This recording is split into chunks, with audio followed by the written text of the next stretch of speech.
Hello, welcome back to the Your Everyday Strength podcast. My name is Josh Sternberg, and if you're just joining us here for the very first time, thank you very much for being here today.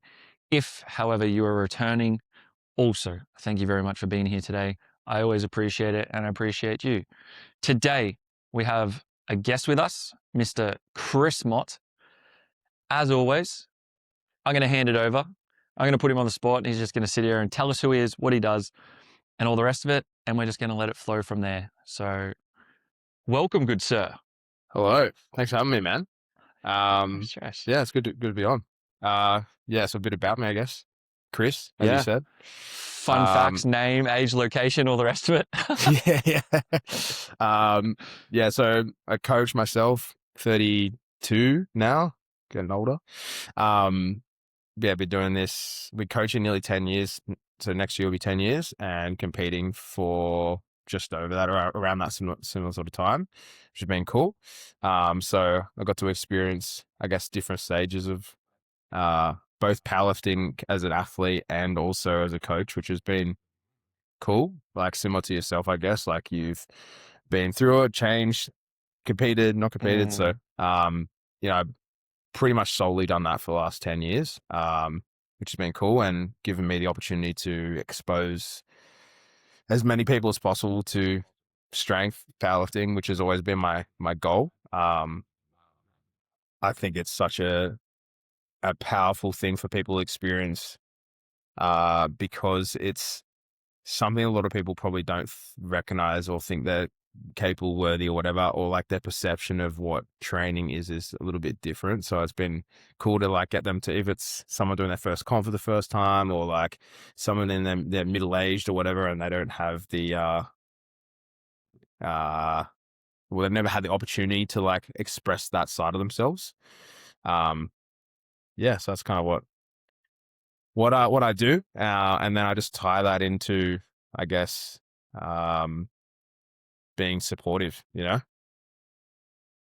Sorry, one sec. I lost you. I just realized I didn't have it plugged in. Oh no. So I know Should we it was start again? just not on charge. So the battery would run flat like 3/4 of the way through. I've had that happen once. So perfect. All right.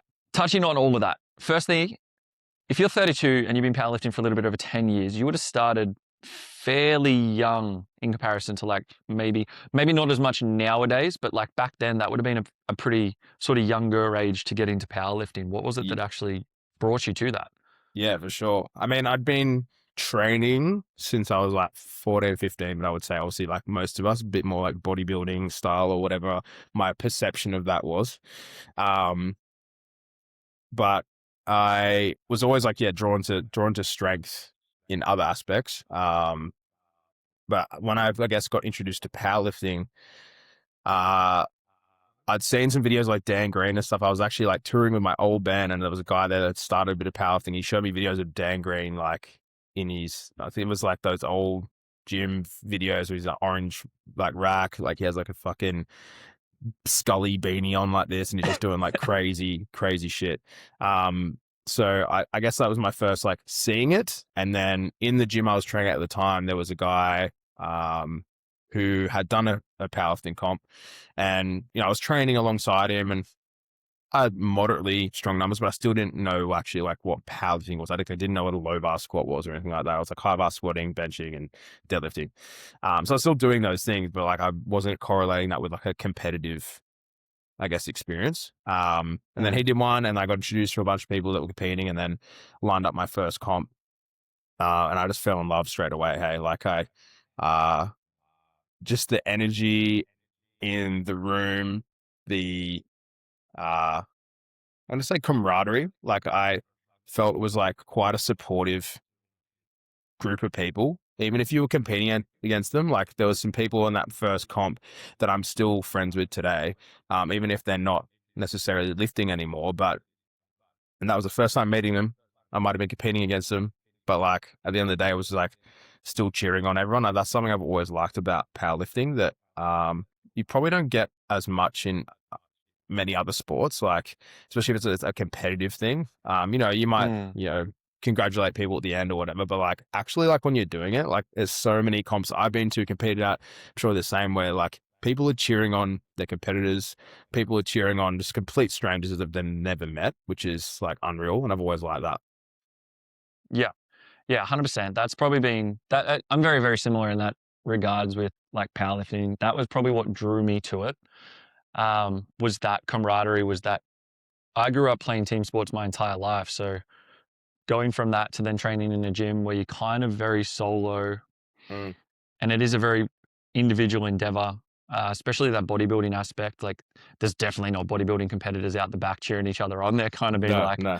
nah, have some more carbs so you blow out a little bit or something so you look worse. Whereas, like, yeah, exactly that with powerlifting. It's not uncommon to have someone you're competing against sitting there cheering you on, geeing you up, filming your lift for you. Like Yeah. I've seen competitors filming each other's lifts for them and things like that. Like just these little tidbits of what I think it actually means to just sort of be human. Mm. Yeah. Just Yeah. actually like just show up for other people. Yeah. And you are competing against, other people at the end of the day. And I want to touch on your numbers in a second so people get a bit of an idea. But you're also then competing against yourself. And I think that that's Yes. where everybody reminds themselves is they're kind of like, well, yeah, this person is actually someone I'm competing against. But at the end of the day, if I'm doing better than my last comp and I'm progressing, then I'm happy. And if I'm putting in my maximal effort, then that's all I can really take solace in. Yeah, yeah, I agree. And that could be like looked at from a few ways as well, which I think often gets forgotten. Like obviously we want to have more weight on the bar. That's great. But it could just be even like you like holding yourself better on a comp day or like, showing a more experienced approach or like if something does go wrong, you're like, hey, it's okay, move on to the next thing. Like man, like all those things, like every time you compete, yeah, you can look at it from, okay, I'm getting stronger, more weight to the bar. Awesome. That should be the number one goal. But it's like, did I actually like perform better as like an athlete or did I learn Mm. things from it or whatever? And I think that can also be a big takeaway as well. Yeah, absolutely. And as I just mentioned, I want you to touch on your numbers because you've got a pretty fucking solid total. Where are you at now? And what was your first comp total? So my first comp total was 600.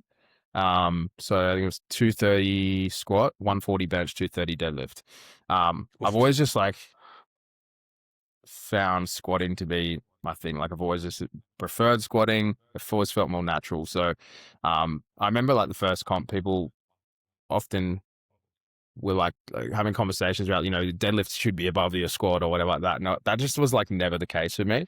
But I Mm. remember that first comp, back when, we all get identified with numbers and it's locked into numbers. I was like, I need a total 600. And like, look, I got it. So it worked. But like, obviously that changes over time. Had some conversations around that recently too. But yeah, 600 is the first one. And then, my best total today is 900, which was at Pro Raw in 2022. Um, Competed the following year at that. I didn't have the best day and I went back down. I think it was 855. So I missed a few attempts. But as you know, when you get to those sort of numbers, you miss an attempt, that's potentially 20, 30 kilos off your total. So, Mm.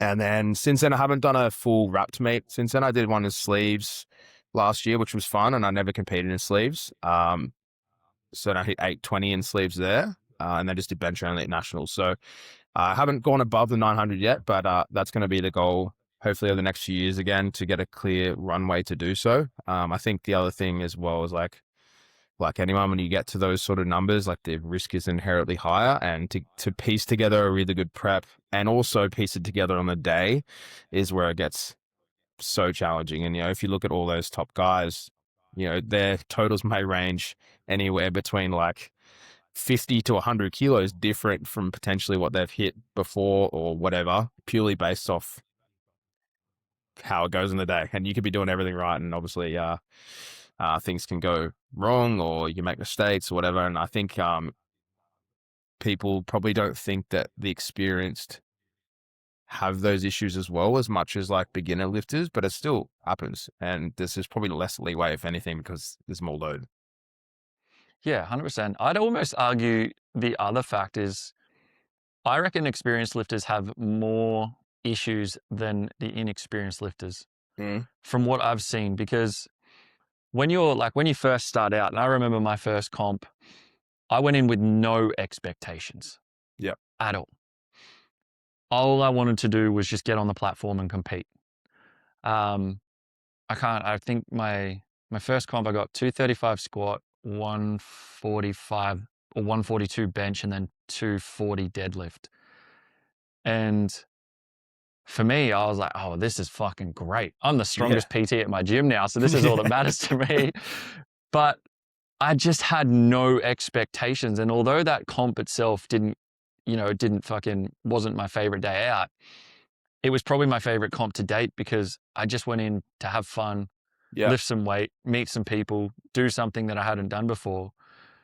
And working with lifters everywhere from, taking them to their first novice meet to all the way up to the world stage.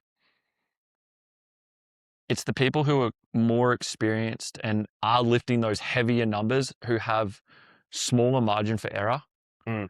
Because yourself, and I've not actually got to experience this, but putting 300 plus kilos on your back, you cannot afford to misgroove or Yep. anything. Even lose focus for a second, Exactly. When you're sort of, a beginner, and it's all relative at the end of the day, and that's what I do Yep. love about powerlifting, you have a little bit more leeway. Like you can misgroove and probably overcome it a little bit more often, or if your brace isn't as tight, okay, it's fine. You still manage to muscle it up and things like that.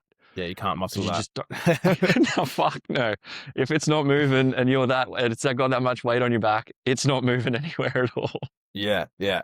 I think it's what you said before as well in terms of not having crazy expectations and like having fun is probably the one that also gets lost the more experience you get because you have so much pressure on yourself. And especially if you hit in certain numbers, and I've experienced it myself, when I hit the 900 and then the year after I didn't go above that or hit as close to it, it like fucked with my head because I was like, okay, well, people have this expectation on me. I have this expectation on me and I didn't fulfill that. So, it was a fluke, even though that's not the case. You're not fluking those sort of numbers, but like, that's the narrative I started telling myself, and I had to had some conversation with people to be like, just pull your head back for a second and realize that these are the components that probably led to that. And also like, when I competed in sleeves last year, it probably was same like one of the most fun comps that I've done because I didn't have that expectation. I didn't even peak my squat or deadlift into it. I just went in there. I was like, okay, I've hit like reasonable numbers in training. Let's just see what happens on the day. Like, let's just have some fun. And that actually took a lot of the pressure and stress away. And I still like performed to a standard that I'm proud of and happy with. So I think, yeah, it's a hard one to navigate because you need enough like pressure, expectation, whatever on succeeding and trying to better yourself. But you also need to like walk that line of, I want to enjoy the thing I'm choosing to do and not resent it purely based off my performance. Yeah, absolutely. That's definitely a big component of it is that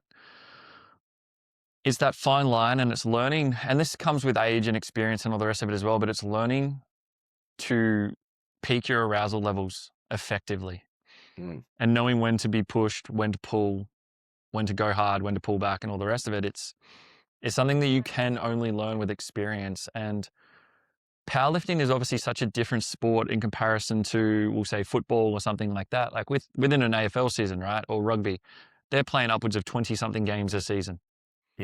Well over 6 months of the year, they're playing games. They prep realistically for about a 12-week block, and then they're playing for about 6-7 months. Yeah. Powerlifting, half the time you're probably prepping for 6 months, roughly, by the time you go through builds and all the rest of it. You peak for about 12 weeks, and you might only compete once or twice a year. Yeah. So this is that opportunity is a lot less to, I guess, to express it. So you're like, sometimes will feel not that it's gone to waste, but like if something go wrong or you're an injury or a bad comp day or whatever, you're like, fuck, I just spent the last 6 months doing this thing.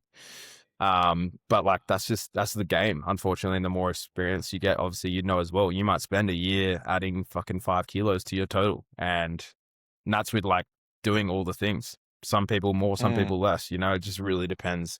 And also like, the more experience you get, which means you're probably doing it for a little bit longer, which means you're probably going to have more things in your life outside of training, which are going to affect that. Like when I was in my 20s, I was living at home and I worked a job that was allowing for me to make training my complete priority. And obviously we're coaches, we have the ability to manipulate our day around training and still make a priority now. But, you know, there's more things that you have to worry about that are going to contribute to how training goes week to week or in a comp setting as well. Absolutely. I think, again, people underestimate the impact that, and we talk about this all the time. I talk about it all the time, external stresses and things like that. Like they severely underestimate. They're just like, oh, well, you know, my rest of my life's a clusterfuck, but training's going really well. So that means my prep should be perfect and everything should be perfect. It's like, well, that's not really how it works, unfortunately. And Yeah. once you start to actually accept that, and for the most part, something that I try to remind a lot of my clients on, and you kind of briefly touched on it before, is it's something you're choosing to do. And for most people, probably 99% of powerlifters, it's a hobby. Yep. We pay to do it because we enjoy it and all the rest Yeah. of it. But unless you're like the literal top 1%, you're not getting paid to No. be there. You're not getting paid to compete. This is probably a good conversation topic actually, because you would have seen it almost very similar. Oh, you would have seen it for a lot longer than I have, but back in the day, there was not a single bit of money or anything being thrown around at lifters No. in No. comparison to today. Well, even like, yeah, And now you got Pro Raw was the first comp that I competed at that had prize money. And it's not, it's not like it's a massive amount that you can quit your job and just do powerlifting as a professional thing, you know, like some people were at a point of where they're competing at the money events all the time. And, you know, it still wouldn't be a salary though. It'd be enough to cover their flights and cover their accommodation and, you know, maybe some food or whatever in the prep or coaching or whatever it is. But yeah, it's not, and not that it was ever about that, obviously, as well. Like you said, like we're choosing to do this as a hobby that, you know, people, you know, will jump on at different parts of that journey. But yeah, it's crazy how much has changed, but it is cool that there is opportunity for money now for people that want to do that. But yeah, there definitely wasn't any of that early on. no money. I Well, not mean, in Australia.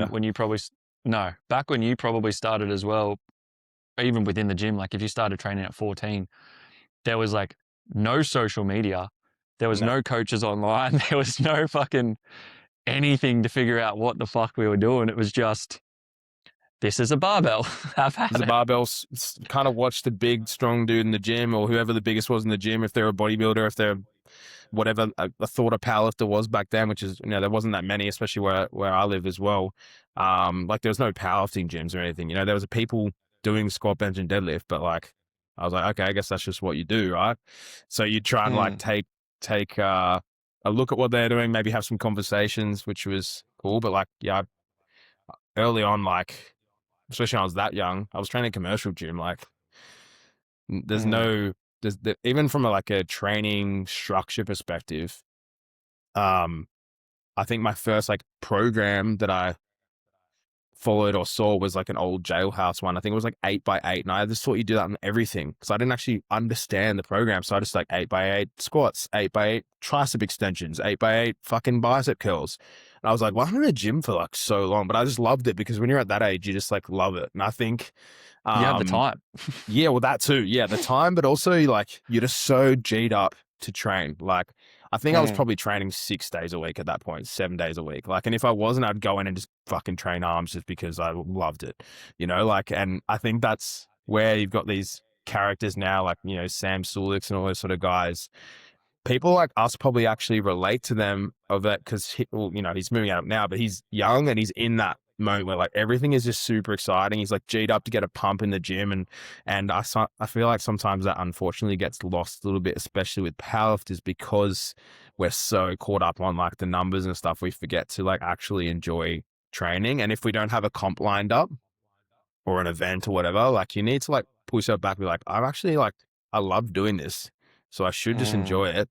And if that means, you know, challenging other aspects in your training or whatever, I think that's like a good opportunity if you feel like you go through those like I guess you call slumps or, demotivated times in training, because like they happen to everyone, no matter what level you are. And I reckon I have conversations about this quite regularly, because it's like pulling people back and be like, we don't have a comp right now, but that's okay. Let's just train. Let's like bring up these other components. And I think that's like with yourself, you've shifted your training a little bit, but you still have like power lifts in there. You're still Mm. benching and you're still doing variations, but you're just like challenging all these other aspects. And that's probably been a really exciting change for you as well. Oh, absolutely. That was the biggest shift for me when I did decide to sort of walk away a little bit from powerlifting, or at least competing. Um, for me, the biggest reason of walking away was I'd realized I was pursuing it for the wrong reasons, Mm-hmm. and it started to probably lose a little bit of the meaning behind why I was doing what I was doing. And that's when I went back to, AFL, which is something I'd played basically my entire life, because I just needed to find that spark again. And Yeah. since doing that, I really did find this spark and love again for my training. My training at the moment is probably the most fun I've ever had. And it's exactly that. It's such a big mix of everything. I still have bench. I've just added deadlifts back in 3 or 4 weeks ago. I had to unfortunately reduce squats because I was doing like with too much running volume and stuff. My knees were Yeah. just getting beat up. And I was like, okay, well, I love squatting, but at the moment I'm also really enjoying running. So I'm happy to sacrifice one for the other for the interim, because I know from experience that there's peaks and troughs for all of it. Yeah. There's times you can spend doing one thing, and then there's times you spend doing other things. And it's learning that like variation is actually a really crucial thing. And if there's one thing that I wish I had done differently within my powerlifting journey that potentially could have kept me there for longer, is actually spend a little bit more time falling back in love with training for the sake of training and just enjoying myself, Yeah. Yeah. I fully agree. not And then in constantly terms, fixated on numbers. yeah, yeah. And I think Shannon actually from Adelaide put up a post, and I shared it yesterday because it's kind of related to this and I agree with it. It's, when you get to a certain strength level, not thinking you're too strong to have certain numbers that you start the block at or whatever, you know what I mean? Like, cool, if you bench 200, it's okay to start a block at 120 kilos and like, it's fine. You know what I mean? Like, you don't need to be like, oh, no, Mm, I'm too strong to not start at least 3 plates or at least 4 plates or whatever, and I've definitely been caught up in that before as well. And it's something I just need to remind ourselves of, because like, yeah, like it's not saying half-ass it. It's like go in and, still train hard, do all those things. But there's times, like you said before, where you push, there's times where you pull back. And I think as well, like you said, and something I've reflected on probably in the last like 2 years, of like movement variability as a powerlifter. Uh, Obviously we get really strong here, yeah. up and down, front and back, but you step outside that, and that's when like, I've even got injured just doing dumb shit, like stepping outside, and like that's not good. Like, we need to Mm, have strength in other positions. So obviously it changes over time, and when you're close to comp, you might pull back on some of those aspects. But the past like year or two, I've really exposed some of those weak points, and like moving laterally in different positions and being like, holy fuck, I'm weak there in that position. And that's something that I would wish I did earlier on as well. Maybe even to potentially reduce the amount of injuries and stuff like that too. And from a coaching perspective, the people that I've, I guess, gotten to do that over the last year have also seen the benefit in it. So I think that can also tie into like enjoyment in training in a different way of like, you're learning new skills, you're challenging different aspects, and it's still contributing to being a better athlete, but also just being a better human being, like actually functioning like a correct. human being rather than just waddling Yeah. down the road. Well, that's the biggest thing, is if people actually understood and identified, even from a base level, like if you look at it, and we were taught this at university, the way in which humans should actually move. So it's push, pull, squat, hinge, Carry. locomotion, and there's like 6 or 7 of them, but it's essentially what they define as humans should be able to do. Yeah. And when we do look at powerlifting, and even towards the back end of when I was doing it, I could barely do half of that stuff. Yeah. Yeah. And I was like, it wasn't until I started to actually get into more of this movement variability and this more, quote unquote hybrid style of training, and realized that I wasn't actually losing that much strength, but I was gaining strength exponentially in all of these other modalities. Mm. And I was like, oh, okay, well and then slowly starting to, and I guess this is one of the best benefits of being a coach is I'll always generally experiment on myself first. Mm-hmm. And then I'll slowly like drip feed that through to my clients. Yeah. And there's certain aspects that they do have and there's certain aspects they don't. And at the same time, this being a coach yourself is taking into consideration what that client also wants. Yes. So some of my clients have straight up said, I actually don't want to do that. I don't enjoy it. I'm like, no problem. This Yep. this is what I'll give you as an explanation as to why I would think it's good. If you don't want to, that's actually your choice. Yeah. And then other clients are like, fuck yeah, I want to jump. I want to throw shit. I want to like do all this other stuff. Yeah. I'm like, Yeah. cool, And we can do that. Yeah. I think that's really important. Because obviously we want to give them what we think they need for that specific time. But yeah, they have to, if it's something they don't like and they're not going to do, it's like, okay, well, maybe we could put something else in there you would like to do that could still maybe contribute, or a variation of that thing or whatever.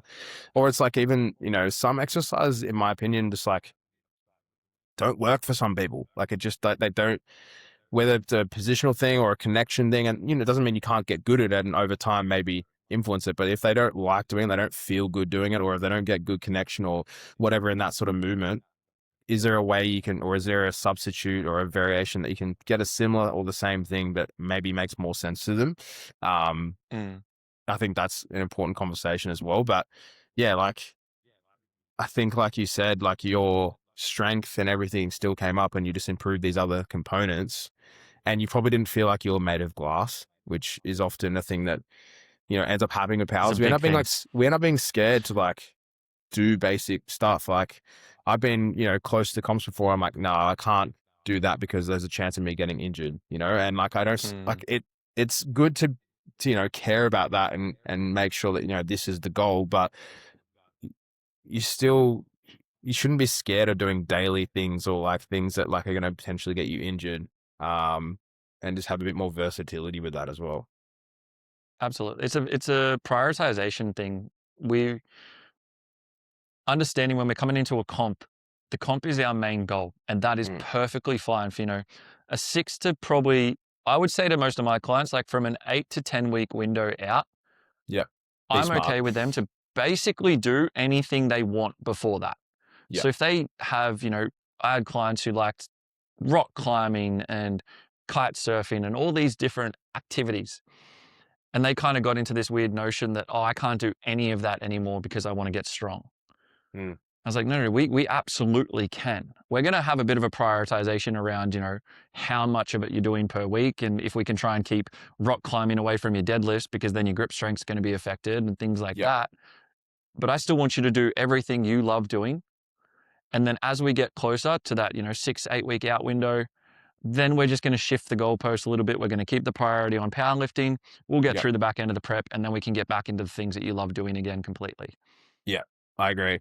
Yeah, because otherwise as well, on the other side of the coin, like you've said there, in that window close to when you're peaking or whatever, if you're doing things that are taxing your nervous system or your body outside of the powerlifting, which is taxing your nervous system and your body, it's probably going to affect your performance, and then that will fuck with your head because you're like, okay, maybe I'm missing numbers or my body feel, like, and it's like, okay, well, should we pull back on some of those things in that specific window? And then we'll come back to it after. Like, doesn't mean it's gone forever. It's like, okay, if this is your, like you said, if this is your goal right now, make that the priority and just adjust things to suit that. I think that's the other side of the coin as well, because then people wouldn't recognize that those things are still going to play an impact, just as much as external stresses and stuff, like doing something, I don't know, rock climbing, or I don't know, going, I don't know, playing rugby or something, like, or even just like something completely different is going to still impact your performance in the gym, as much as we don't like to hear that. Yeah. Again, it comes back to that same, like, every stress goes in the same basket, and unfortunately that basket is you. Yes. So it's just understanding. And that comes down to, especially from a coaching lens, it's that communication. It's actually explaining to them, okay, and you would have seen this for years. And I think this is a really crucial thing for a lot of coaches to understand, especially if they're newer coaches, is your ability to communicate to the client essentially will determine the results at almost every aspect. Mm-hmm. Because, and I've seen it myself, you have clients coming into the back end of prep, and we've prepped enough times to know, okay, well, towards the back end of a prep, generally our elbows feel a bit shit because we're doing low bar and bench a couple times a week. Generally, we're a bit more tired than normal or a bit more irritable. Generally, XYZ, like these things are going to occur. But if you've never experienced that and your client comes to you and goes, oh, my elbows are beat up, I feel like shit. You're like, fuck, all right, well, we're stopping everything. We have to pull this, you have to pull that. And you're kind of just like, no, you know what? Yeah, welcome. That's penis elbow. It's going to Yeah. suck right up until you compete. And then it'll go away after a couple of weeks. It's fine. Yeah. Yeah. Yeah. I actually had a conversation with a client the other day about that. They mentioned like it'd been a big week of training. I think the heaviest week of training they've ever done. And they sent me a message like, I'm so tired. Like I just need to have like a nap today. I'm like, yep, that is exactly where you should be. Kind of that's how you should feel right now. And there's nothing wrong and it's okay. And yeah, like you said, if you haven't experienced that, there's no way we can, I guess, relate or have those conversations. You might be like, oh yeah, pull it back. Or you just be like, it's actually okay. You're where you need to be. Don't overthink it. Don't stress about it. Just keep controlling the things you can control. Sleep, eat, we move on to the next week. Yeah, absolutely. That the sleeping, eating, recovery, active recovery, even just, okay, I feel like I need to have a nap today. Sweet. If you've got time, have a nap. Yeah. Go have a nap. If you don't have time and you can get outside for lunch and you can sit outside in the fresh air and eat your Yep. lunch outside whilst you're at work today, do that. Yeah. Get out It's of going the to make you office, feel better. go and down regulate your system a little bit Yeah.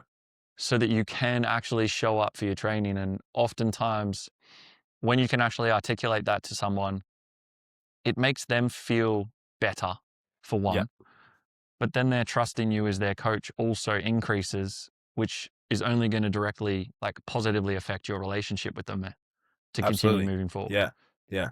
Like, and as you know, right, like coach client communication it has to be like almost a top priority if they're wanting to get results and if you're wanting to get results out of them. So it's like, I'm communicating with you, you're communicating with me. The more information I know, the better I can help you. And I guess you're probably similar. My coaching style is trying to get as much out of that person, both inside and outside of the gym. So if there is something going outside, like, okay, let's have a little chat about this. I'm obviously not a psychologist, but I might be able to be there to listen and see how that's going to help, or maybe give some tools based off my own experiences or someone else that I've dealt with that might have been through something like that, or, you know, how all these things are going to work together, and just be that support network and like make that person feel like seen and worthy and stuff as well. Because like you may see it as well, but there's certain lifters that that probably they don't feel like worthy enough to be strong or like to be to progress or whatever, and they'll self-sabotage. And that's a conversation that probably a lot of people don't get to have, or they don't think they can have with their coach, or don't think they can have with even just like another lifter or whatever, like I think, creating that space that they can have that open communication, be like, hey, I'm feeling this way, or, these things are affecting my training. Cool. Let's chat about it. Can I do anything? Maybe. If I can't, here's some options. Yeah. Yeah. And I think that's a very underrated tool. Where, from a coaching perspective, a lot of coaches, and we're probably taught this from the start, is, okay, well, you provide a training program. If you do nutrition, you provide nutrition, and that's it. That's all you do. When in reality, working with clients face to face, and even not just face to face, but online, it's being able to actively hold that space and have your clients trust that they can come to you with things like that. And as you said, you may not be able to solve their problem, and half the time they don't even actually need their problem solved. They just need to know that they are seen, they are heard.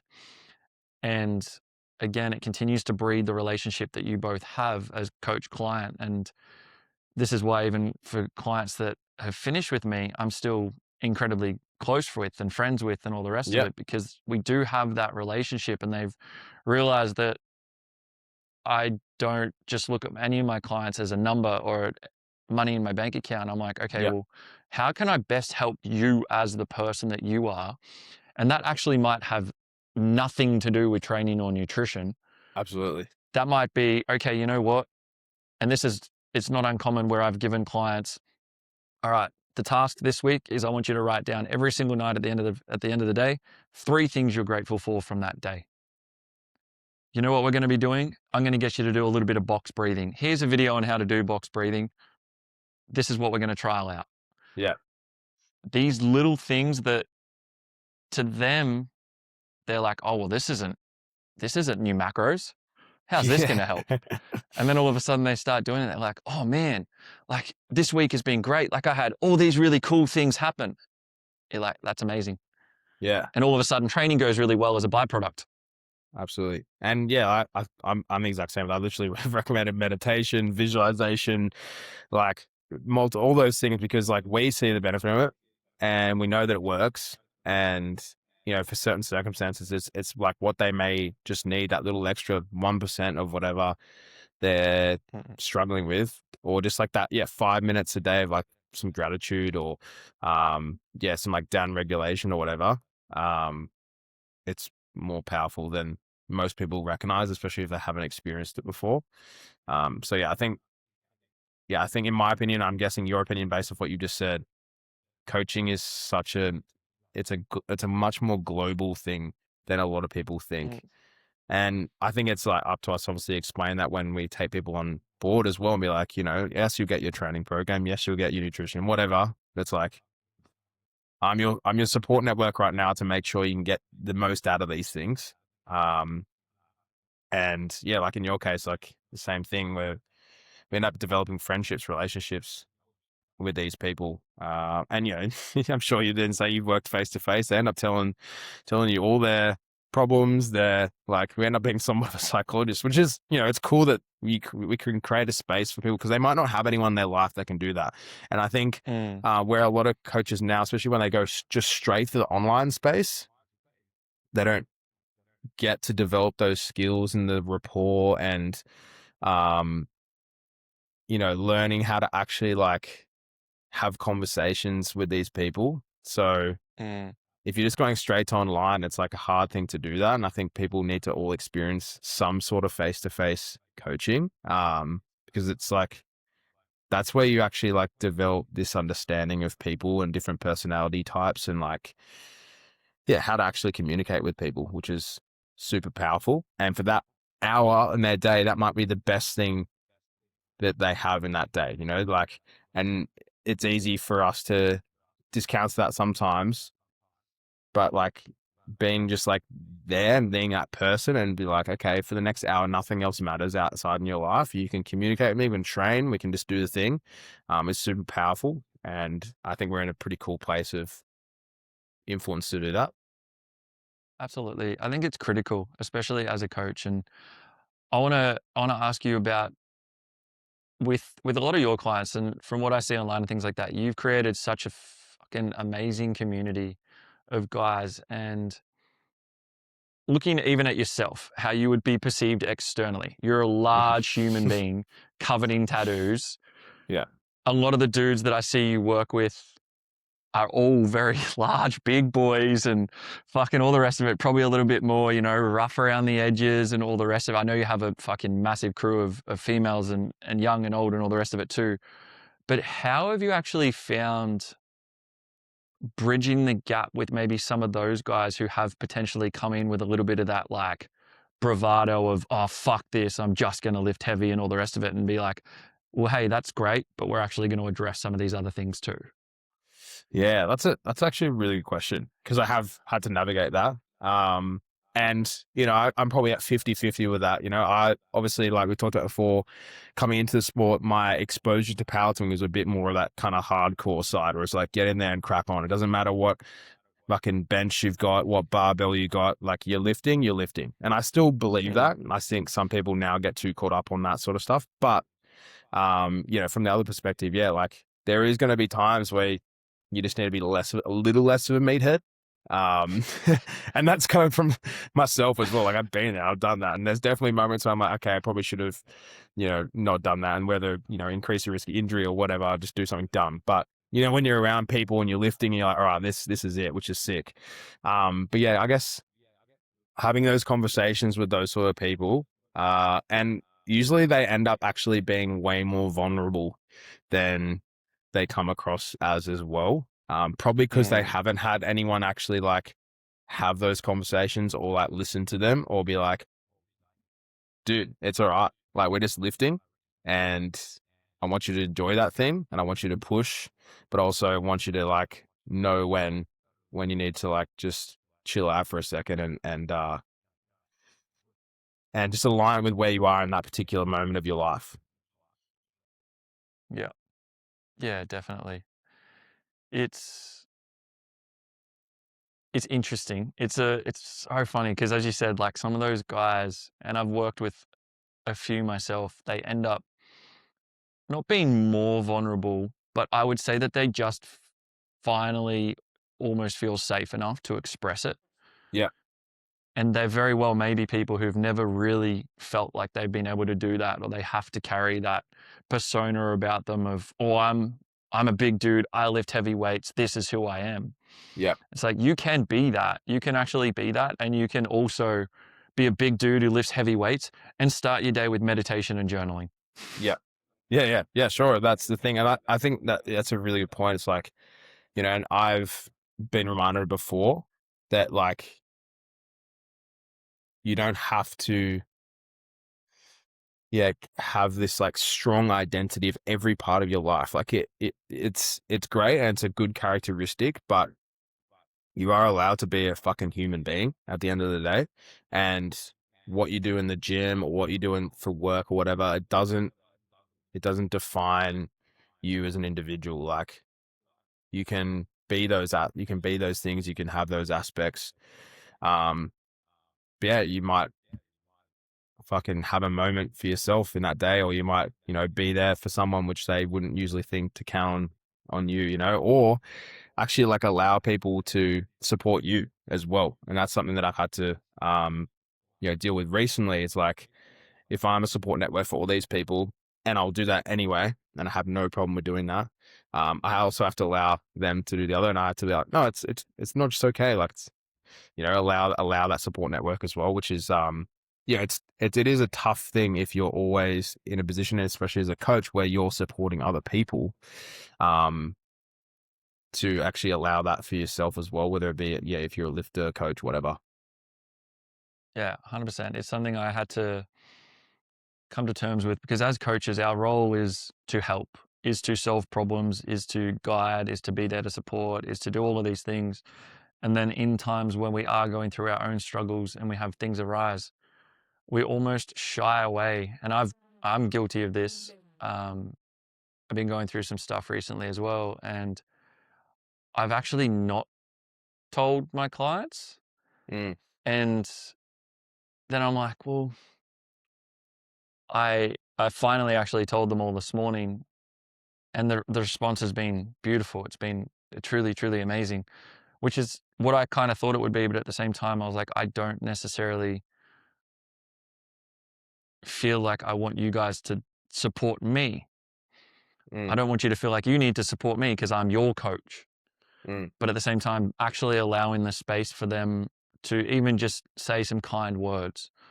And Yep. you're like, oh, okay, that's, this actually, it made me feel better, not for them to actually message me, but for me to actually openly express to them what's going on so that they have a bit of a better understanding.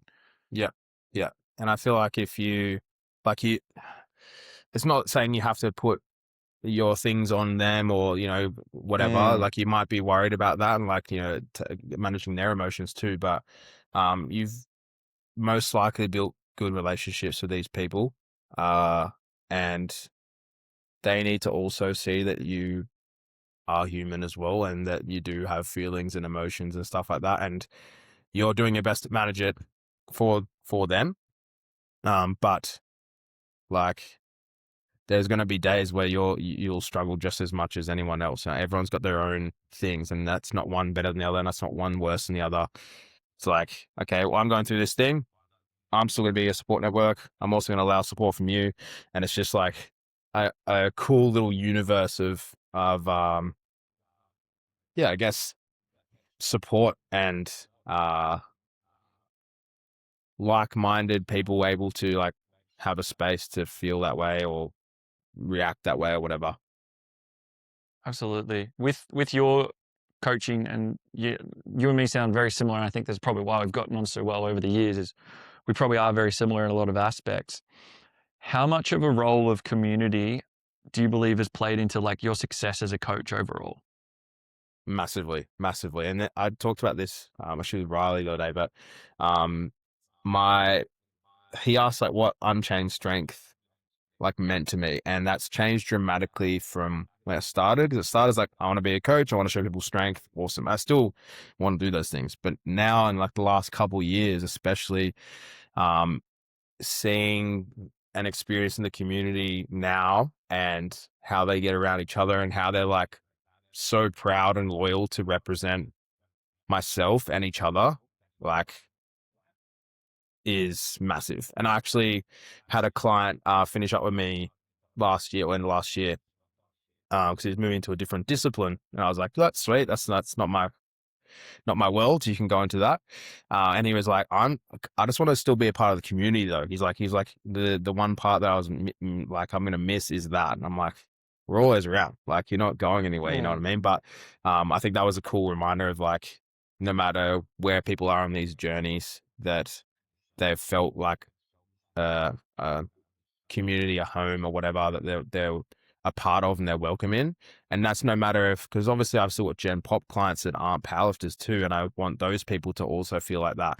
And, doing things as a team, and getting everyone on whatever part of their journey to experience stronger people doing different sort of training, and just be like, we're all here for the same reasons. We're just trying to be better people. And that's been like a really powerful, thing, and something I'm really proud of. That I guess, yeah, my intention wasn't necessarily there.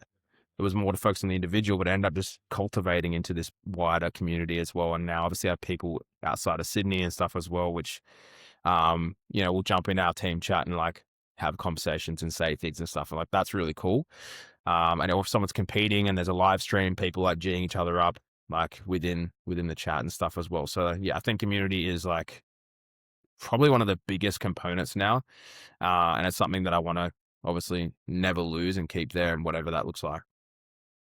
Yeah, I love that. I think it is one of those things, right? Like we obviously pursue coaching from the start because generally we have a love for the gym. And we're like, okay, we love being in the gym. So how do we get paid to be here? Cool. Yeah, yeah, This yeah. avenue here, I'm going to go be PT. And genuinely one of my proudest moments as a coach so far was probably at the end of Nats last year, where I managed to organize a team dinner and I had clients from, far north Queensland, New South Wales, Victoria, all of it. And we all just sat around the table together. And I was just like, this is fucking cool. Yeah. I love individual accolades of clients. I love, clients hitting PBs and winning comps and whatever their endeavors that they're pursuing. Cause I'm very similar. I got like quite a wide variety of clients, not just powerlifters.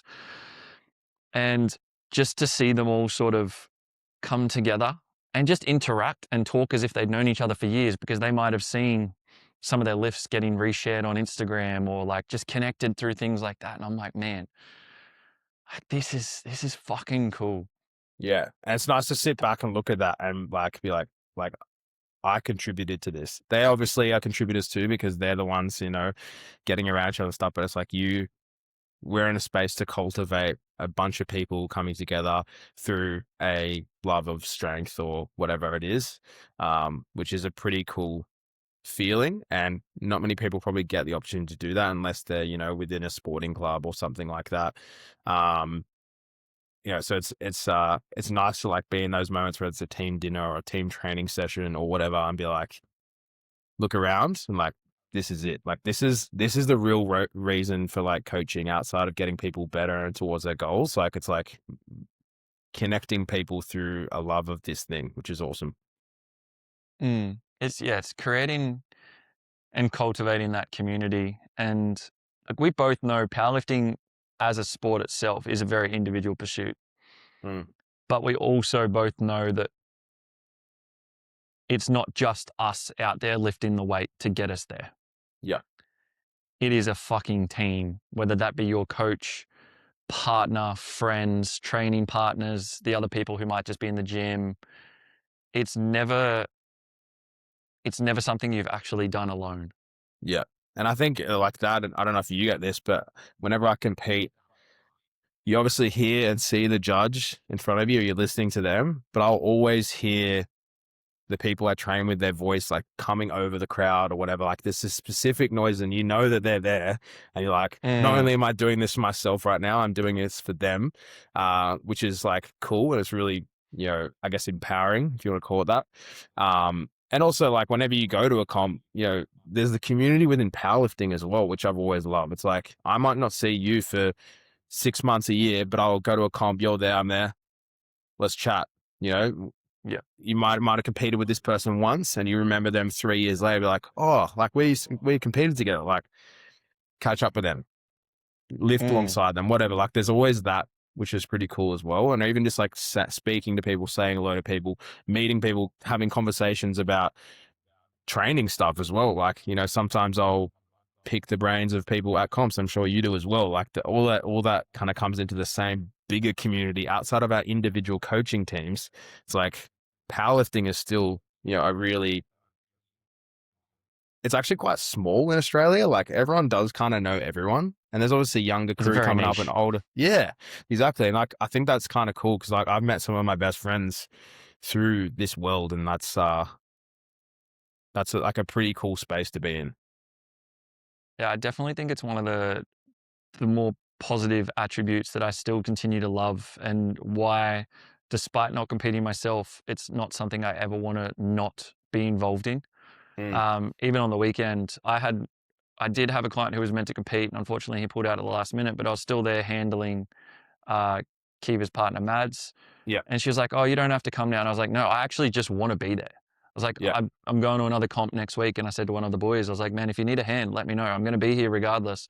But I actually just want to be around the community. I just want to be around everybody there and chat shop and chat shit and fucking just have fun, Yeah. Yeah. be around people." Yeah, exactly. And like the energy, obviously every comp's different, but like the energy in most comps is pretty cool. You know, when people are getting around each other that like are in the crowd as well, that probably don't even really understand what the fuck's going on. And it's not like Yeah. obviously a massive spectator sport, in my opinion. Like it is like if you're It's sitting there boring for a as whole fuck day, to yeah, watch. if you're sitting there a whole day at a powerlifting comp and you're not lifting or coaching, like it can get long.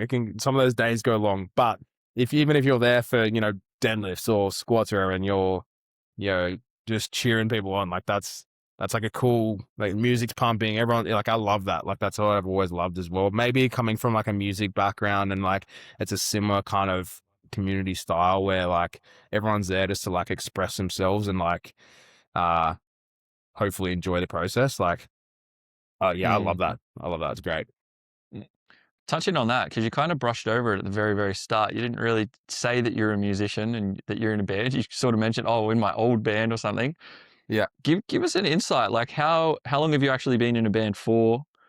And just give the people a bit of knowledge about it. So I've been in a few now. That was probably my first passion prior to powerlifting. Um, so I played in a band from when I was like 17 to 23 and then up touring around Australia quite a bit and like more of like a metalcore style band. And then I had a big break from it when I just got 100% into powerlifting. I was like, right, this is the thing. And I still obviously loved it, still went to shows stuff, but that band kind of stopped and I just didn't like continue to do it for a while. And then like 7 years later, I got asked to be in another band, which was actually through someone that was in the powerlifting world as well that I'd known from a while through both scenes. Did that for a little bit. and then just started a new one recently. So it's always kind of been there. I guess I reignited that to have something outside of coaching and lifting. There was I guess another outlet or another separation, because it's, it's like, it's easy for us to just absorb our whole entire life with the gym. Mm, And I love that. It's not a bad thing, but I needed something outside of that, and that filled that void really well. And it reminded me of the love that I had for it. And they're probably pretty intertwined. Like, you know what I mean? I've introduced a lot of people to heavy music in the powerlifting scene because they kind of just like work together. It's like heavy music, heavy lifting, people that don't even like that sort of music or would listen to that sort of music after, but they'll just put it on when they're training. So there's something about that as well. So there's probably a bit of a carryover there. And to be fair, I've got a lot of clients from that music scene, whether it be from knowing through the years or they end up just seeing that I kind of do both or whatever, which has been cool as well. And another chance to like expose people to that kind of thing. mm, Yeah, man, I've just always played music. Even when I was younger, just different instruments and stuff, but then moved obviously into guitar and bass. And yeah, I just love it. It's another similar feeling to when you're competing, of like an expression of, I don't know if to use the word rage, but like an expression of, or an outlet of that, emotion. yeah, emotion. Which I've always just loved, and it just makes me feel good. Yeah. I love that. How you kind of touched on it there, because there's a lot of people who, and I, especially, powerlifting and things like that, we've kind of briefly touched on it a little bit throughout. You kind of segregate yourself and put yourself into a basket of, I'm a powerlifter, I can't do anything else, Mm. or I'm a musician, I can't do anything else, or whatever the case might be. Like Yeah. there seems to be, and it's in everything. Like no matter what people do, they'll put themselves in the one basket and be like, oh, well, I just do this.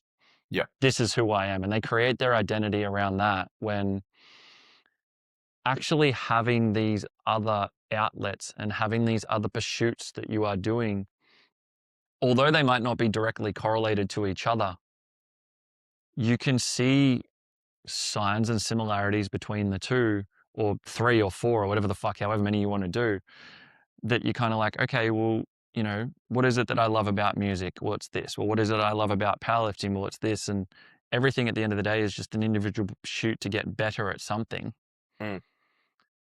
that all carries into each other. Like, I'm sure there's a lot of things that you've learned through music, and even just persistence and patience and all the rest of it, to actually figure out how to play an instrument to start with. Yep. That's probably, even if you haven't even consciously thought about it, subconsciously has then carried through into powerlifting, where now it's a very technical sport that you have to actually learn the intricacies behind it. And that can be carried over to basically any endeavor people do. But I think people are just too quick to put themselves in one basket. Yeah. And like, if you have that one thing and that gets taken away from you for whatever reason, whether it be an injury or something, too many people are like, well, I'm fucked now. That's it. Like that You have was the thing. nothing. That was my thing. Yeah. And it's like, I've been there, I've done that. But the more experience I get, the more I'll be able to recognize it and have opportunity to do other things that, like, it's okay. And you end up approaching things so differently. But then, like, as you said, learning the discipline or consistency or, trusting a process, whether it be in lifting or whatever, and other endeavor, they all intertwine, and they teach you, in my opinion, resilience and, I guess, work ethic and all these things that are going to make you better at everything outside your life. And I think that's why I've always liked powerlifting as well, because you have to like work hard at it. But yeah, you need to have something that's not, controlling your entire identity, because if something was to happen and that's going to put you in a hole, like what do you have to fall back on? And that doesn't necessarily need to be a thing. And that could be like, people sacrifice relationships when they push these things too hard. They sacrifice like, even just like basic friendships as well. Like, take yourself back to like, I can hang out with my friends, or I can spend time with my partner, or whatever it may be. That should probably always still come first Mm. before, these endeavors. Which you Before don't see lifting it. heavy circles. Yeah, like you don't see it at the time. And I guess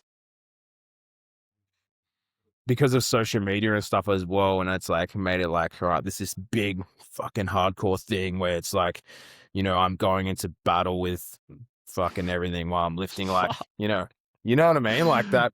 Yeah, yeah. It is like you just said, it's literally lifting heavy circles, and like it's fun lifting heavy circles, and it's good for our brain, our monkey brains. But there's other things outside that as well, and that is a hard thing to navigate earlier on when everything is just super exciting. You're getting stronger and you're competing and you're doing all these things. And you're like, fuck yeah, this is my life, and I am this life. Yeah, I think it's a big reason why a lot of people don't hang around for a long time. For sure. They ride that initial wave of, fuck, this thing's so exciting. I'm getting stronger every comp. This is amazing. And then they might have a little setback. They might have an injury, or they have something that happens, or it could be an external situation such as a relationship or a job or whatever the case might be. And then all of a sudden they're gone. Yeah. And it's sad because like, I mean, it's not saying you need to be powerlifting the entire time. Like you should, in my opinion, maybe it's a biased opinion, you should be doing some sort of like resistance or strength training, right? So what, you just got to walk away from all of that? Like, why don't you just be like, okay, well, I'm over powerlifting right now or whatever, and like shift it like we talked about before. But yeah, I think there's such a big turnover of people in powerlifting. And, we've both been doing this for a long time, and there's people we'll probably never see again. And we saw them, they come and then they go. Right. And I like remember seeing this as I was going and like having conversations, seeing old lifters and stuff. And I've always been like, I never want to be like that. So I'll keep doing it until the point I can't, but then I'm still going to have it in my life, whatever that looks like. It might not be competing, but it's still going to be doing strength training. Cause then I sit with my, older clients and stuff. I'm like, fuck, like if they can do it, I can keep doing it. There's no reason why you need to stop it. You just might shift. So it's not maybe to the intensity or the competitive level that you were doing. Or maybe that's for a period of time. Like we've seen lifters come back as well, you know what I mean? After having a couple years off competing, and they come back and sometimes end up stronger. Like there's even that, she's coming back now, that American chick, Mariana. She still has, I think, like one of the biggest totals or dots or whatever all time in open powerlifting. And she went to like bodybuilding for a couple of years. I think she's coming back and she's like looking stronger than she ever has. And she's probably like late 30s now, So like it's pretty cool to see that. And like the real ones are the ones that like last this time, Lily Bridge, even like he's still lifting now and he's been doing this shit for like 20 plus years. Yeah. Still jacked, still strong, maybe not competing at the level he was, but he's still doing the thing that he loves. And I think, yeah, just reminding yourself of that is pretty cool, and not letting one setback or one shitty comp or whatever just like dictate the future of yourself in the sport or your life in general. Yeah, I think it's a big thing, and it just comes back to, as you said, that resiliency and remembering that most of the time you didn't just start powerlifting straight away. You started because you wanted to get into the gym, and whether that was to get bigger, stronger, leaner, faster, whatever the fuck it is, it does not matter. But at the base level, you got into the gym because you really enjoyed the gym. And that might look very different as you go through the different phases. And that was something that I had to sort of like battle with, because I had kind of made my entire identity around powerlifting. I was coaching powerlifting. I was working in a powerlifting gym. I was competing. I was this, I was that. And for me to make the decision to walk away from competing for the foreseeable future, it was something I really battled with. I was like, oh, well, who am I as a coach? And I was like, hang on a second. Just because I'm not directly competing right now, that doesn't take away from any of my ability to coach. It doesn't take away from the seminars I've run around Australia teaching people how to squat, bench, deadlift, or get people to the world stage to set world records. That doesn't stop that. No, and because you've done the thing too. So like, even if you're not doing it right now, like you've done the thing in the past, you know how to do the thing, you know how to feel what they're feeling. Like just because you're not doing it right now doesn't mean that you're not capable of coaching that. Oh, exactly. Sometimes I have to remind myself though. I'll find a random memory and I'm like, fuck, I was actually really strong at one point. And I'll be sitting there and I'm like, fuck, man, I remember doing this lift, and I put up one the other day because as I said, reintroduced deadlifts a few weeks back, and I did and I think I did 210 for 5. Yeah. And I was like, oh, I'm going to go try find my best set of 5 ever. I could only find my best set of 4. It was 250 for 4. And I remember being at that point in time being disappointed in it. Yeah. And I look back now and I'm like, bro, that's like that's a decent amount of weight for a Yeah. decent amount of reps. Like But then I it's guess not the other a thing for entry level yourself, thing. no, the other thing for yourself now is like you're probably in the best shape of your life, right? So you've got to Mm, experience, a different challenge and a different, I guess, understanding of what it feels like to get lean as fuck, and maybe then communicate that with the clients that want that, like, correct. whereas, Yeah. when we're deep in the powerlifting and like, it's the perception's obviously changed now, which is awesome that we're, powerlifting in general, the top level dudes are jacked and pretty lean still and strong. And I think that's great. But, 5, 10 years ago, doing this stuff was just like eat as That much was as not it. possible and get as filthy as possible, to be Yeah. as strong as possible, right? So I think like actually experiencing that, it just adds to your repertoire as well of a coach, um, experiencing or having understanding, and actually doing the things so people see that you walk the walk as well, and then you can help them on their journey if that does shift as well. Yeah, absolutely. And it has benefited me greatly. And that's why I'm such a big believer in sharing my journey throughout the entire time, sharing the process of what I'm going through. And I know a lot of people, especially in the, coaching world and stuff, will be like, oh, clients don't care what you can do, blah, blah, blah. But I think even like you would have seen it yourself, clients actually do want to know that you can do the thing Mm-hmm. and you don't just talk about the thing. Because if that was the case, we could probably get some of the dudes who work in the fucking science labs to sit there and run all the hypertrophy workshops. Yeah.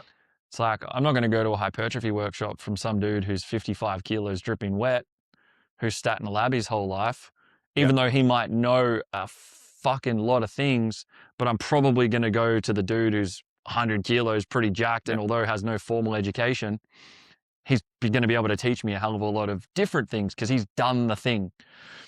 Yeah. Well, I said this the And other day as well. Like, there's literally no bigger flex than being physically fit or jacked. Like, because you mm, can't just buy it. Sure, you can do things that can speed up the process, but you can buy the those. yeah, you can buy those, but you still need to have discipline, consistency, and hard work over time. And like Yeah. nothing else can, no matter like what degree you have or what course you've done, they're all great and same thing. You can have the most amount of knowledge in the world, but if it's not applicable or you haven't applied it to yourself or you haven't applied it to clients or whatever, it's like, well, then what? Like what does that actually mean? Whereas I feel like you can have a good mix of both and get an understanding of the science behind things, which I feel like we both have, and then actually do the thing, or at least have done Mm, the thing. So you can be like, I know it works and I know what I need to do to make it work. And I know yeah. how it feels, and I know what I need to do to make it feel like that. Um, and I think that gets lost sometimes now as well, because there's so much information now, and like, the available research and the available courses and stuff, which is awesome. And like, I hope that it makes the fitness industry better and it weeds out the fucking fakes or whatever. But they still have to do the thing. Like, it still comes down to you actually training, actually learning Mm, nutrition, actually like know what it means to recover. Um, and I think that's when I got into powerlifting, of seeing those guys still was probably more on that side of thing, like your Lily Bridges, your Dan Greens, is here. They're just like hard motherfucking workers. Like, mm. you even look at like West Side, obviously their I was methods and about to stuff have say the been, West Side Boys. yeah, like look, like I think it's in the documentary that Dave Tate talks about it. He's like, I don't know if it was right, but it worked. Like, Mm, it was working because they were all just training fucking hard. And, there was obviously the programming and science component to it that they were applying their own method, which I still use aspects of that today. I don't follow Conjugate, I don't program Conjugate, but I'll still use aspects of that sort of stuff. Um, but it's also still comes down to like how hard they were training, the people around them, the training environment. Like that's the money. Yeah, rolling in with their fucking triple cheeseburger meals before they were going to go and do heavy squats and deadlifts. I Yeah, remember my first ever exposure to a powerlifter was a dude at Good Life Rabina who just drank 4 liters of chocolate milk every time he trained. great. And Bring that back. I was like, who the fuck is this guy? He sits down for half the session and he just drinks chocolate milk the whole time. I was like, What was he I don't know strong? what he's doing. Yeah, he was pretty strong, but I was like, I don't know what the fuck he's doing, but I want to do that because Yeah. I'm small and weak, and this guy's pretty big and pretty strong, and he's just Yeah. chilling out and drinking milk. And as you Yeah. said, that has definitely shifted. I think it's a net positive that we have Yes. seen such a big push for health. And I do believe that that's going to allow us to see feats of strength that have never actually been possible before, because now the biggest and the best aren't just the biggest dudes or the biggest girls. They're the ones who are strong, looking after their recovery, eating appropriately, taking care of their health, doing their cardio to ensure their health is okay. If Mm. they are running the supplemental route, they're getting their bloods done, they're getting their health checks done, they're taking extra supplements that will help them to keep everything within balance as they need to, and Yeah. what's reasonable within certain times. And that shift alone to the prioritization of health, I believe will only continue to benefit the industry as a whole.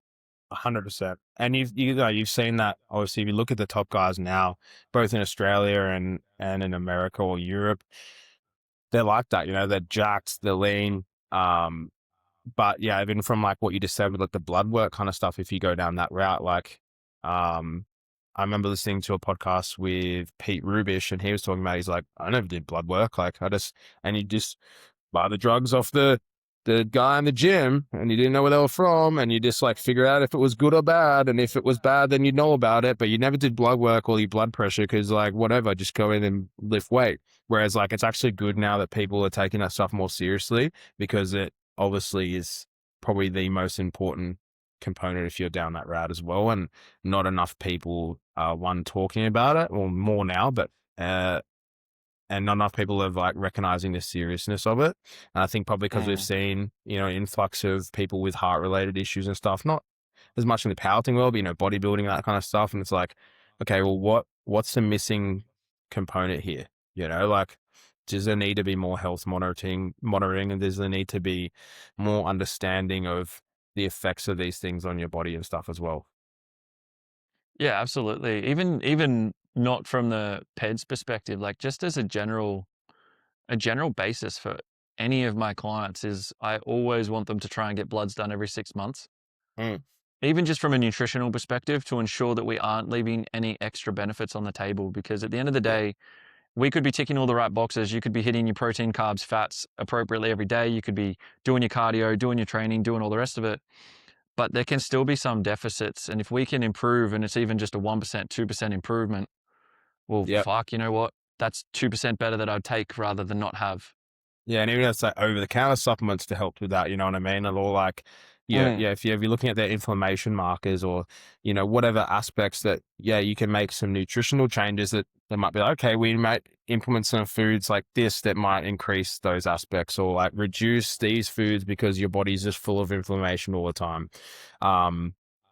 I think that's important as well. And I'm sure you have conversations. I've had some conversations with some of the bigger dudes, especially, that were more down that just like eat more and just whatever, get it in kind of mentality.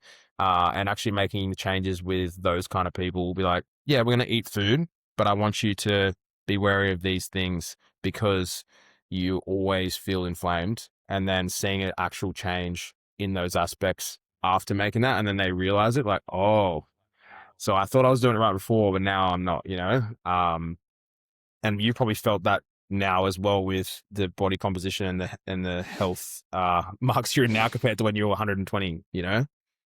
Yeah, when I was on 6,300 cows a day and was like, oh, well, Domino's 4 or 5 times a week because that's what I had to do to get the cows in, and Yeah. Yeah. eating fucking mac and cheese and shit every day, like half a kilo of mac and cheese and just, oh, calories. It's like, yeah, Yeah. cool. Yeah. Blood pressure's fucked. Blood glucose is fucked. Sleep's Yep. atrocious, Yeah. but And I'm then all those things are going strong. to make it. Yeah. Yeah. But I'm strong. Yeah. It's like, where do we find this line here? There's got to be a line. Yeah. Yeah. And again, it comes back to that experience of like, and I'm sure you've been there yourself, is okay, cool. You can turn around to a client and be like, yeah, sweet. I get it. I've been there. I've Yep. done it. I've done the Yep. fucking thing. And you know what? You know when I felt my best? When I still did aspects of that and I was still eating a lot of food, But I wasn't eating but packets of the Easy Mac. prioritization was on a lot of, yeah, exactly. I love Easy Mac, but Easy Mac's so good. So fucking good. That was my COVID. That was my COVID time. I was just getting when there was no food on the shelves. It was just Easy Mac and minute steaks and rice and tuna because that's all that was there. And I got so sick of it, but it works. It works for the time. Yeah, it serves its purpose for when you need it. Yeah. And that's all that matters. Yeah. What's next for you? What's on the agenda? Well, this year we're still gonna try have kids, so that's the plan with that. So competing will take a little bit of the back seat, but I would like to hopefully compete later in the year if opportunities arise. The comp I did last year will still qualify me to APL Nationals, so if time aligns and that works, maybe. I will have some clients competing though, and I'm not the biggest fan of competing and coaching on the same day. Obviously, it's tough. So if there's another opportunity or another comp around that kind of time that works better, I still would like to compete over the next year or two, but at the moment, just focusing on training and enjoying training and building out some other weak points and aspects that I've probably neglected.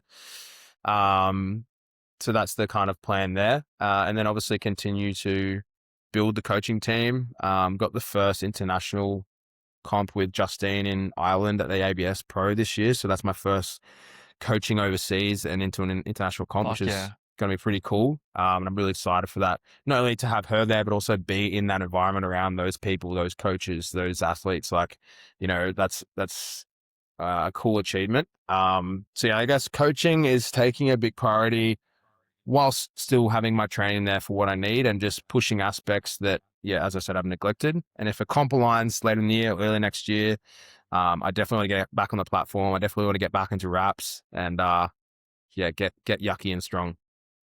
Fuck, back into wraps. I couldn't Been think a of while. anything It's been fucking worse, been eh? 2 years. Yeah, doing My the sleep. knees just hurt thinking about it. Doing the sleep prep was good in sense of like the sessions were a lot shorter. I didn't have to worry about the fucking wraps and like that was awesome. But there's just something about like chucking really tight wraps on and just slowly lowering a heavy squat like your legs are made out of cement and then you just stand up just like this. I don't know, it's just this feeling, this sensation where it's like there's so much pressure in your body that's so uncomfortable, but it's like this. I know, I love it. I don't know, something about it. It's like terrifying, fun, and painful at the same time. Sounds very hedonistic. But hey, that's fine. Everyone has their thing. I know when I put them back on, I'll probably be fucking over it and be like, oh, fuck this 3-hour squat session. Yeah, exactly. And you got to have a fucking team of 10 around just to be able to get through it. Yeah. I mean, that's why I still want at some point want to give equip lifting a go, but the resistance is the fact that you just having enough people around to probably get you in the shirts and suits and stuff and spot you under these ridiculous loads. Yeah, for that fucking reason as well. But yeah, that's the plan, man. If something aligns, I am keen to give another solid push. I definitely think I'm capable of, if I get a good run, more. I've got some like goals that I would love to hit. But yeah, I'm just gonna get a clean runway for it, and we'll give it a crack. Fuck yeah, I love that. Where can people find you? Unchained Strength on Instagram. That's probably the main way. That's where I put up all my own training, my clients' training, all that sort of stuff. Yeah, that's probably the go-to place now. I don't even have a website. Do people even use websites anymore? I don't think coaches need websites. That's a topic for another day, I reckon. If you have a website as a coach, there's no one Googling. No. Strength coach Sydney. Anymore. So yeah, that's Unchained Strength is a go.